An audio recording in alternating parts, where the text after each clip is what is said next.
Bruce, I understand that you've been going all over the state of Kentucky and talking with people about the gasoline prices. What kind of feedback have you got on that?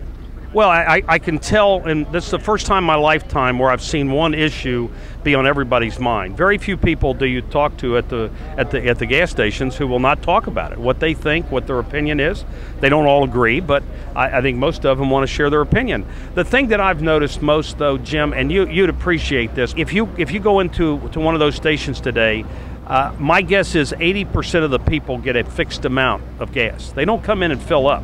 They get a fixed amount, which means they're allocating it like they do everything else, whether it's part of the food. Where, you know, I would say if you went back to 6 years ago when gas was at the $1.45, I think a lot of those same people, especially the farmers I know, go in and fill up because they don't want to spend the time going back to get gas.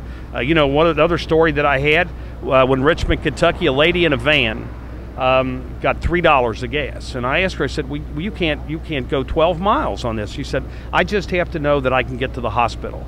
That was the only reason she did it. Well, she probably used up $1 of it just going back and forth to the station. And then, you know, another fellow that I met, you know, was a gospel singer, and he put $109 in his van, and he said that all the offerings that he gets are that go to gasoline, and they tell people, and people try to help them, you know, get enough money to fill their van so they can go from church to church.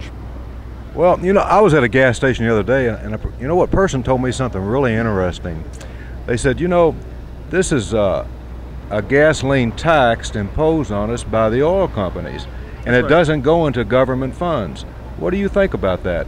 Well, let me give you an example. This gentleman over here by your camera, he's Mitch McConnell's tracker. Okay, now it's like having a full-time, you know, audience as his staff that they go around and they pick it, which is fine. I think that's free to do, but he's got $600,000 from the oil companies to do that.